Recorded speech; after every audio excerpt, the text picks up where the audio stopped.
Now 11 minutes before 7, and we have breaking news for you this morning on a house fire in Moorhead. Police now telling Valley News Live that the fire is suspicious. The State Bureau of Criminal Apprehension has been called in to help with the investigation. Moorhead police say they held a perimeter around that home all night. The fire started yesterday afternoon in the 1000 block of 11th Avenue South. That's a neighborhood just south of the MSU Moorhead campus. Crews kept the fire from spreading to the house next door, but evacuated people in that house as a precaution. Hi, everyone. Thanks for waking up with the Valley today. I'm Lisa Bedeau. Kyle has the morning off. We're starting our nonstop news and weather to the top of the hour to help you plan your day. In a Valley News Live exclusive this morning, an accused drug dealer is sounding the alarm for the community. He says the fentanyl problem in local high schools is a way bigger problem than people realize. Matthew Davis of West Fargo is in the Cass County Jail awaiting trial and spoke with Valley News Live's crime and safety reporter Nicole Johnson. He wants people to know that fentanyl is easily available and can ruin your life. If I am convicted of what I'm charged with, I will lose the early portion of my 20s, maybe more, I don't know. And that nothing is worth that, especially not a drug. And it's killing people. Davis was arrested after a raid on an Fargo apartment. Court documents say police found multiple drugs in that apartment, including Xanax, nasal spray with fentanyl, LSD, mushrooms, and Molly. It's now coming up on 6:51. Let's get a check of weather and traffic on the ones. And we start with meteorologist Lisa Green on a very nice start to our day. A little bit warmer even than the last couple mornings. Yeah, not quite as chilly in most places. So that's a good start to the day. And we've got, of course, got that sunshine you can see in the background of our hourly planner for Fargo. There are a few clouds, but mostly on the blue side here for our sky. And our hourly planner showing temperatures rising into the low 80s for your highs for today. Wind should be light, switching from the southwest to the northwest as a cold front moves through.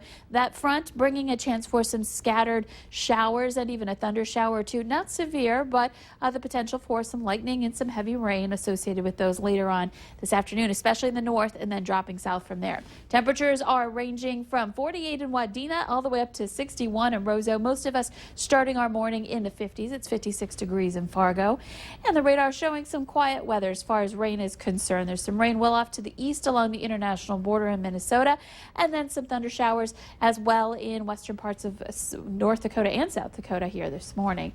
Winds are light. In fact, calm conditions in Jamestown and in Devil's Lake. Otherwise, we're looking at wind speeds that are up to about 10 miles per hour, maybe a couple of places that we get to 15 miles per hour today. And that'll be all, not very strong. So today looks good. Let's take a look at the holiday weekend ahead for Saturday. A chance for some storms, but more likely later into the nighttime hours and as well in the western part of the viewing area. So for Fargo, looking like we're going to be seeing some partly cloudy skies. And notice these temperatures. It's looking a little bit warmer right now for the weekend. But Sunday and Monday, and for the 4th itself, it does look like we have a chance for some storms, especially on the day on Sunday. So definitely be weather aware as you are enjoying your holiday weekend. 83 again today. Tomorrow 76. That thunderstorm activity will be ending and it'll be cooler. Again, the weekend does look a little bit more active. Into next week, we carry on with our active weather as well beyond the holiday. Let's check in now with Al for an update on traffic. Well, Lisa, it's like somebody opened the gates and turned everybody loose all at once. Because, boy, I tell you what, after a slow start, it is busy out here this morning on the Metro Interstate Loop. Northbound Interstate 29 traffic is very, very thick this morning. Westbound I-94, pretty much the same story. But even southbound I-29 and eastbound I-94, a lot of traffic out here this morning. And folks are picking them up and laying them down 60, 65, 70 miles an hour. Pretty common out here. Reminder for you, we have a stalled car. It's just on the ramp off northbound I-29 onto eastbound Interstate 94. It's a red SUV. Make sure you're looking out for that. Drive carefully today and always. Willamette Valley Today traffic. It's now 7 minutes before 7. A Fargo teenager is being treated for second and third degree burns after a car fire that started because of fireworks. A viewer sent us this incredible video of the fire on I-29 Monday night. The Highway Patrol says 2 teens had just purchased fireworks south of Fargo. A passenger ignited a cap gun, which sparked and set off the rest of the fireworks inside the car. A lot of people will be celebrating the 4th with a bang as well, showing us some fireworks that the whole family will enjoy. Is the Valley Today's Christy Larson. She joins us live from Memory Fireworks. Good morning, Christy. Good morning, Lisa. Yes, of course we wanted families to have fun, and I know that we like to show everyone the different things that they could buy here at Memory Fireworks. So I have Dave Reuter here with me this morning. We got to light some stuff off, but why would you encourage people to come here? I know you guys really take pride in knowing every single firework in and out. That's right. We watch everything we sell. We don't want to sell you something that we haven't seen or that we don't like. And we have a lot of the same people back every year to do the sale so they can get you the best possible show. And it's not just the 4th of July either. I love that you said Minnesotans can come here, make appointments even to buy stuff in the middle of the year, maybe in the winter time too. Yeah, that's right. We are open for New Year's for everyone, and then we're open year-round by appointment for out of state for residents. If they have birthday parties, weddings, gender reveal, we got it for you. I think the gender reveal thing would be super cool. You know, have someone light it off for you. You get to see which fireworks light up the sky. And maybe if you even want to have a family get together and do a color smoke cannon, it'd be like having a little paint run or something. Yeah, that's right. Like a fun run. Yep. So many different ones to see, and I know you guys are going to be busy these next few days, but obviously you want people to stop in and also, you know, ask how to use everything safely and ask them which one's the best one for my family. Yep, that's right. Safety first. You stop in and talk to us and tell us what you like. We'll give you the best possible piece. Sparklers, even sparkler numbers. So if you have someone having a birthday, Lisa, you could always get one of those as well. And gender reveals. I mean, there's just so many different options. We've had a fun morning out here, and I think we impressed a couple of people with some of those big bangs. You have to go watch those videos online again because it's a little too bright now, right now, for those fireworks. It is. It's been a fun morning, getting me excited for the 4th of July for sure. Christy Larson reporting live. Thank you, Christy. It was a long night and, well, early morning at Newman Outdoor Field for players and fans. After 5 hours and 17 minutes of baseball last night and early this morning, the score is tied up 3-3 between Fargo-Moorhead and Sioux City.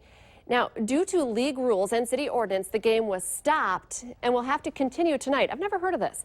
The game will resume in the top of the 17th inning at 6 tonight at Newman Outdoor Field.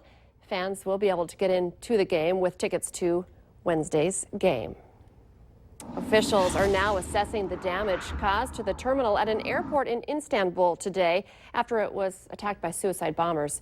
Suicide attackers killed dozens and wounded more than 140 as Turkish officials blamed Tuesday's massacre at the international terminal on 3 suspected ISIS militants. The Turkish prime minister earlier said air traffic at the airport, which was suspended after the attack, had returned to normal earlier today. Major airports across the U.S. are also stepping up security in the wake of that attack. The Port Authority of New York and New Jersey says officers with tactical weapons will now be on patrol at New York area airports. The FAA temporarily suspended all American flights to and from the Ataturk Airport for several hours yesterday. New information this morning on a story about an alleged bike theft caught on a family's home security camera. A South Fargo mom says she caught some neighborhood kids taking her child's bike last Saturday. Well, since our story aired, Arlene Bushman says the boys in the video have been identified and one confessed. She says she gave them a chance to return the bike, but they are not cooperating, so she says she's turning it over to police. Thefts of property are the #1 crime in Fargo-Moorhead. There were more reports early this morning in both Fargo and Moorhead, but police keep reminding us that a lot of car and garage break-ins can be prevented. They're suggesting people harden their electric garage locks by tightening the cable that runs to the keyhole and keypad. It's about a 5-minute process that involves a nail or screw and twisting the cable around the item. That prevents a thief from pulling the excess cable out and short-circuiting the garage. Fargo police are investigating alluring a minor online case after 2 men were denied entry into Canada. Court documents say the men told border agents that they were traveling to Kennedy, Minnesota to have sex with a 14-year-old girl. After Homeland Security interviewed the men, their phone was searched and text messages between the men and the girl were found. Police say the girl admitted to meeting one of the men in Grand Forks back in March and driving to Fargo with him and another man. A Grand Forks teen is awaiting formal charges after police say he was involved in a hit-and-run crash. Investigators say the driver was heading east on Gateway Drive early yesterday morning. A westbound SUV turned to go south on 42nd Street, hit the pickup, and then sped off.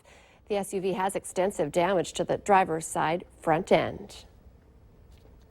Okay, let's get our answer now to our question of the morning on Facebook. Today's question: women think about doing this 5 times a day, while guys think about doing it every other day. Well, the answer is calling mom. You can take part in our question of the morning on our Valley News Live Facebook page. Go ahead and join the conversation. We post that question every weekday morning right around 3:30 a.m. That makes sense. I know I call my mom more than my husband calls mom, but Same, yeah. I call my mom way too much, I think, but it's my mom, it's right? your mom. Yeah, we're Right? better at that. Exactly. And we've got good weather to call home about. We've got some really good conditions that are going to be basically sticking around through the morning hours for everyone. It's this afternoon where we see chances for rain and thunder showers develop. That's especially the case in the Northern Valley. But later tonight, we'll see some of that drift southward too. Warmer today. I have 83 degrees with some light winds. So looking good for this Wednesday. Very nice. Thanks for waking up with the Valley today. Remember, we'll have more local news and weather for you right here in just 25 minutes and all day at valleynewslive.com.